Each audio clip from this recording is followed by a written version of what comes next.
Back to ಫುಫಿಲಾಸ್. ಹೇಗಿದ್ದೀರಾ ಎಲ್ಲರೂ ಚೆನ್ನಾಗಿದ್ದೀರಾ ಅಂತ ಹೇಳಿ ಇವತ್ತಿನ ವ್ಲಾಗ್ನ ಸ್ಟಾರ್ಟ್ ಮಾಡೋಣ. ನಾನು ನಿಮ್ಮ ಪ್ರೀತಿಯ ಯಶು. ಸಪ್ತಸಾಗರದಾಚೆ ಪಾರ್ಟ್ ಬಿ ರಿಲೀಸ್ ಆಗಿದೆ ಈ ವೀಕು. ಸೊ ನಾನು ಮೂವಿ ನೋಡ್ಕೊಂಡೆ, ಹೌಸ್ಫುಲ್ಲಾಗಿ ರನ್ ಆಗ್ತಾ ಇದೆ, ಎಲ್ಲ ಕಡೆನೂ ಅದೇ ಸೌಂಡು. ಸಪ್ತಸಾಗರದಾಚೆ ಎಲ್ಲೋ ಪಾರ್ಟ್ ಬಿ ಮೂವಿ ನೋಡ್ಕೊಂಡು ಬಂದೆ. ಸೊ ನನ್ಗೆ ಏನ್ ಫೀಲ್ ಆಯ್ತು ಮೂವಿ ನೋಡಿ ಅಂತ ಹೇಳಿ ಆನೆಸ್ಟ್ ರಿವ್ಯೂ ಕೊಡೋಣ ಅಂತ ಹೇಳಿ ವಿಡಿಯೋ ಮಾಡ್ತಾ ಇರೋದು. ಮೂವಿ ಸಮರಿ ಏನಂದ್ರೆ, ಲೈಕ್ ಪಾರ್ಟ್ ಏನಲ್ಲಿ ನೀವು ನೋಡಿದೀರಾ, ರಕ್ಷಿತ್ ಶೆಟ್ಟಿ ಅವರು ಮನು ಕ್ಯಾರೆಕ್ಟರ್ ಅಲ್ಲಿ ಫುಲ್ ಜೈಲ್ ಲೈಫ್ ನಲ್ಲಿ ಹೇಗಿರುತ್ತೆ ಜೈಲ್ ಲೈಫ್ ಅಂತ ಹೇಳಿ ನೀವು ಪಾರ್ಟ್ ಏನಲ್ಲಿ ನೋಡಿರ್ತೀರಾ. ಸೊ ನೋಡಿಲ್ಲ ಅಂದ್ರೆ ಯಾರಾದ್ರೂ ಪಾರ್ಟ್ ಏನ ಫಸ್ಟ್ ನೋಡಿ, ಆಮೇಲೆ ಪಾರ್ಟ್ ಬಿ ನೋಡಿ. ಪಾರ್ಟ್ ಬಿ ನಲ್ಲಿ ಜೈಲಿಂದ ಈಚೆ ಬಂದ್ಮೇಲೆ ಅವ್ರ ಲೈಫ್ ಹೇಗ್ ಲೀಡ್ ಮಾಡ್ತಾರೆ ಅಂತ ಹೇಳಿ. ಸೊ ಜೈಲಿಂದ ಈಚೆ ಬಂದ್ರು ಕೂಡ ಅವರು ಮುಂಚೆ ಪ್ರೀತಿಸಿದಂತ ಹುಡುಗಿ ಜೊತೆ ಮಾನಸಿಕವಾಗಿ ಕನೆಕ್ಟ್ ಆಗಿರ್ತಾರೆ, ಹಾಗೆ ದೈಹಿಕವಾಗಿ ಕೂಡ ಇನ್ನೊಬ್ಳು ಹುಡುಗಿ ಜೊತೆ ಸಂಪರ್ಕ ಇಟ್ಕೊಂತಾರೆ. ಸೊ ಆ ಹುಡುಗಿ ಕ್ಯಾರೆಕ್ಟರೇ ಸುರಭಿ ಅಂತ ಹೇಳಿ, ತುಂಬಾ ಇಂಟ್ರೆಸ್ಟಿಂಗ್ ಕ್ಯಾರೆಕ್ಟರ್ ಕೂಡ ಸುರಭಿ ಅನ್ನೋ ಕ್ಯಾರೆಕ್ಟರು. ಸೊ ಪಾರ್ಟ್ ಏನಲ್ಲೇನೆ ಅವ್ರು ಪ್ರೀತಿಸಿದಂತ ಹುಡುಗಿದು ಮದ್ವೆ ಆಗಿರುತ್ತೆ. ಬಟ್ ಅವ್ರ ಜೈಲಿಂದ ಬಂದ್ಮೇಲೆ ಅವಳನ್ನ ಒಂದ್ಸಲನಾದ್ರೂ ನೋಡ್ಬೇಕು, ಅವಳು ಒಂದ್ಸಲನಾದ್ರೂ ಹಾಡು ಹೇಳೋದು ಕೇಳಿಸ್ಕೋಬೇಕು ಅನ್ನೋ ಹಂಬಲ ಅವ್ರಿಗಿರುತ್ತೆ. ಅವಳನ್ನ ನೋಡೋದಕ್ಕೆ ಅಂತ ಹೋಗ್ತಾರೆ. ಅವಳ ಲೈಫ್ ಅಷ್ಟು ಚೆನ್ನಾಗಿ ಲೀಡ್ ಮಾಡ್ತಾ ಇರಲ್ಲ. ಸೊ ಅದ್ ನೋಡ್ಬಿಟ್ಟು ಇವ್ರಿಗೆ ತುಂಬಾ ಬೇಜಾರಾಗುತ್ತೆ. ಅವಳು ಇವಳ ಜೊತೆ ಏನೇನು ಹಂಚ್ಕೊಂಡಿರ್ತಾಳೆ, ಲೈಕ್ ಮದ್ವೆ ಆದ್ಮೇಲೆ ಲೈಫ್ ಈ ತರ ಲೀಡ್ ಮಾಡ್ಬೇಕು ಅಂತ, ಅದ್ಯಾವ ರೀತಿನೂ ಕೂಡ ಅವಳು ಜೀವನ ಮಾಡ್ತಾ ಇರಲ್ಲ.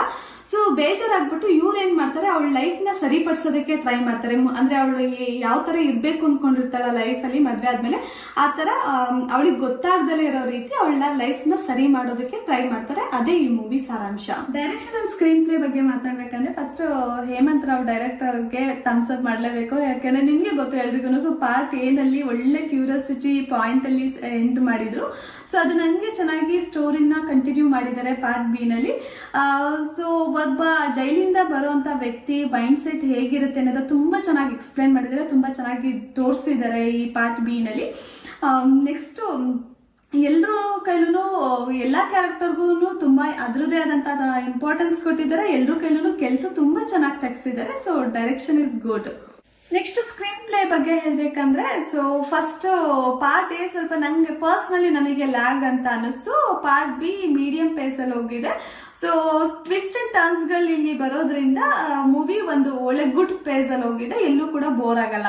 ನೆಕ್ಸ್ಟ್ ಆಕ್ಟಿಂಗ್ ಬಗ್ಗೆ ಮಾತಾಡ್ಬೇಕಾದ್ರೆ, ರಕ್ಷಿತ್ ಶೆಟ್ಟಿ ಅವರು ಪಾರ್ಟ್ ಎ ನಲ್ಲಿ ಒಂದು ಇನ್ನೋಸೆಂಟ್ ಮನು ಆಗಿ ಆಕ್ಟ್ ಮಾಡಿರ್ತಾರೆ. ಸೊ ಅವರು ಲುಕ್ ವೈಸ್ ಕೂಡ ಅಲ್ಲಿ ಸ್ವಲ್ಪ ಸಣ್ಣ ಇರ್ತಾರೆ.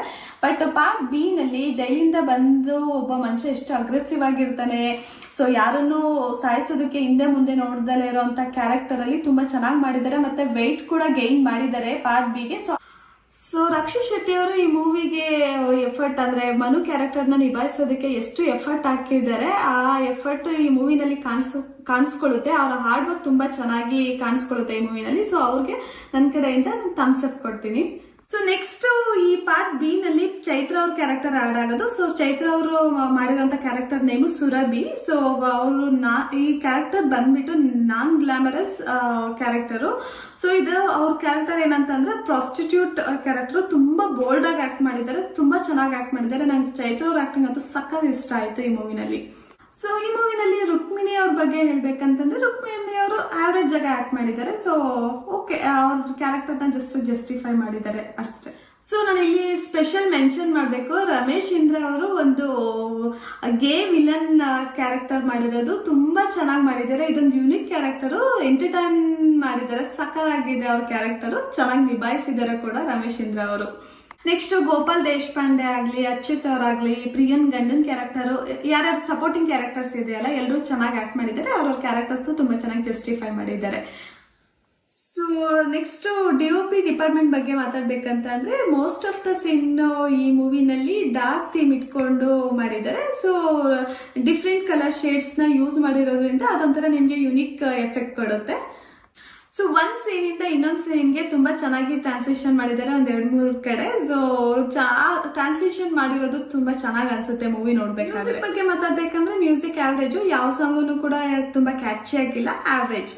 ಸೊ ಮೂವಿ ನೋಡಿ ನಂಗೆ ಲೈಕ್ ಓವರ್ ಆಲ್ ಎಕ್ಸ್ಪೀರಿಯನ್ಸ್ ಹೇಳ್ಬೇಕಂತ ಅಂದ್ರೆ, ಸೊ ಸ್ಟಾರ್ಟಿಂಗ್ ಮೂವಿ ನೋಡ್ಬೇಕಾದ್ರೆ ನೀವು ಮನು ಅನ್ನೋ ಕ್ಯಾರೆಕ್ಟರ್ ಜೊತೆ ಎಮೋಷನಲಿ ಕನೆಕ್ಟ್ ಆಗ್ತಾ ಹೋಗ್ತೀರಾ. ಸೊ ಅವ್ರು ತಗೊಳ್ಳೋ ಅಂತ ಗುಡ್ ಡಿಸಿಷನ್ ಆಗ್ಲಿ ಬ್ಯಾಡ್ ಡಿಸಿಷನ್ ಆಗ್ಲಿ ನಿಮ್ಗೆ ಯಾವ್ದು ಕೂಡ ಬೇಜಾರು ಅನ್ಸಲ್ಲ, ಯಾವ್ದು ಕೂಡ ತಪ್ಪು ಅಂತ ಅನ್ಸಲ್ಲ ಅವ್ರು ಮಾಡೋ ಬ್ಯಾಡ್ ಡಿಸಿಷನ್ಸ್. ಸೊ ನೆಕ್ಸ್ಟ್ ಲೈಕ್ ಹೇಳ್ಬೇಕಂದ್ರೆ ಈ ಮೂವಿನ ಎಂಡಿಂಗ್ ತುಂಬಾ ಚೆನ್ನಾಗಿ ಮಾಡಿದ್ದಾರೆ. ಸೊ ಮೂವಿನಲ್ಲಿ ಸ್ವಲ್ಪ ದುಃಖ ಆಗುತ್ತೆ ಲಾಸ್ಟ್ ಅಲ್ಲಿ, ಯಾಕೆಂದ್ರೆ ನೀವು ಮನು ಅನ್ನೋ ಕ್ಯಾರೆಕ್ಟರ್ ಎಮೋಷನಲ್ ಆಗಿ ಕನೆಕ್ಟ್ ಆಗಿರ್ತೀರಲ್ಲ, ಸ್ವಲ್ಪ ದುಃಖ, ನನ್ಗೆ ದುಃಖ ಆಯ್ತು, ನಿಮ್ಗೂ ಕೂಡ ದುಃಖ ಆಗುತ್ತೆ. ಸೊ ಆ ದುಃಖ ಏನು ಅಂತ ಹೇಳಿ ನಾನು ನಿಮ್ಮ ಹತ್ರ ಶೇರ್ ಮಾಡಲ್ಲ, ಯಾಕೆಂತಂದ್ರೆ ಅದು ಕ್ಯೂರಿಯಾಸಿಟಿ ನಿಮ್ಗೂ ಕೂಡ ಹಾಗೆ ಇರ್ಲಿ ಅಂತ ಹೇಳಿ ಮೂವಿ ನೋಡಿ ಹೋಗಿ. ತುಂಬಾ ಚೆನ್ನಾಗಿದೆ movie. So overall ratings ಹೇಳ್ಬೇಕಂತಂದ್ರೆ ಲೈಕ್ 9 ರೇಟಿಂಗ್ಸ್ ಕೊಡ್ತೀನಿ ಔಟ್ ಆಫ್ 10. ನಾನ್ ಮೂವಿ ನೋಡ್ಕೊಂಡ್ ಬಂದು ನನ್ಗೆ ಏನ್ ಅನಿಸ್ತು ಅಂತ ಹೇಳಿ ನಿಮ್ಮ ಹತ್ರ ಶೇರ್ ಮಾಡಿದೀನಿ. ನೀವು ಮೂವಿ ನೋಡ್ಕೊಂಡ್ ಬಂದ್ಮೇಲೆ ನಿಮ್ಗೆ ಏನಂತ ಅನ್ಸುತ್ತೆ ಅಂದ್ರೆ ಮೂವಿ ನೋಡಿ ನಿಮ್ಗೆ ಯಾವ ಫೀಲ್ ಆಯ್ತು ಅಂತ ಹೇಳಿ ನನಗೆ ಕಮೆಂಟ್ ಮೂಲಕ ತಿಳಿಸಿ. ಸೊ ನಾನು ಪಾರ್ಟ್ ಎ ಮೂವಿ ನೋಡ್ಕೊಂಡ್ ಬಂದಾಗ್ಲೂ ಕೂಡ ವಿಡಿಯೋ ಮಾಡಿದ್ದೆ, ಆ ವಿಡಿಯೋನ ಡಿಸ್ಕ್ರಿಪ್ಷನ್ ಬಾಕ್ಸ್ ಅಲ್ಲಿ ಹಾಕಿದ್ದೀನಿ, ಯಾರಾದ್ರೂ ನೀವು ನೋಡಿಲ್ಲ ಅಂತಂದ್ರೆ ನೋಡ್ಬೋದು. ಸೊ ಇಲ್ಲಿಗೆ ನಾನು ಇವತ್ತಿನ ವ್ಲಾಗ್ನ ಮುಗಿಸ್ತಾ ಇದ್ದೀನಿ. ಯಾರೆಲ್ಲ ನನ್ನ ವಿಡಿಯೋ ನೋಡ್ತಾ ಇದ್ದೀರಾ, ಇಷ್ಟ ಆಗಿದ್ರೆ ಲೈಕ್ ಮಾಡಿ, ಶೇರ್ ಮಾಡಿ, ಕಮೆಂಟ್ ಮಾಡಿ. ನೆಕ್ಸ್ಟ್ ಸಿಗೋಣ ಮುಂದಿನ ವ್ಲಾಗಲ್ಲಿ. Until then take care, bye by.